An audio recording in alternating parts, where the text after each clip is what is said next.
जनसंवाद खबर में आपका स्वागत। घोसी थाना क्षेत्र के घोसी गांव में गरीब के निजी जमीन पर दबंगों ने जताया कब्जा। पीड़ित शिकायत को लेकर पहुंचा थाना। मामला घोसी थाना क्षेत्र के घोसी गांव का है, जहां एक निजी जमीन पर दबंगों द्वारा कब्जा जताया जा रहा है। इसको लेकर पीड़ित परिवार शिकायत को लेकर घोसी थाना पहुंचा है, जहां मामले की लिखित शिकायत पुलिस को दी गई है। इस सिलसिले में पीड़ित का बताना है कि उसके निजी जमीन पर अवैध रूप से कब्जा जताया जा रहा है। इसके शिकायत को लेकर वह थाना पहुंचा है, जहां मामले की लिखित शिकायत पुलिस को दी गई है। थाना अध्यक्ष ओम प्रकाश ने बताया कि पीड़ित के लिखित शिकायत के आलोक में पुलिस मामले की जांच कर रही है। कहां आए हो, क्या हुआ है तुम्हारे साथ?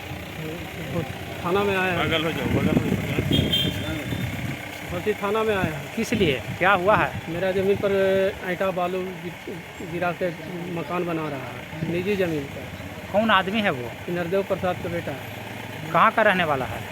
घोसी हाई स्कूल के बगल में मकान बनाए हुए हैं। अच्छा, तो पुलिस को सूचना दिए? हाँ दे दिए? हाँ, क्या पुलिस कार्रवाई कर रही है? अभी नहीं कार्रवाई की। अभी नहीं हुआ है। नहीं।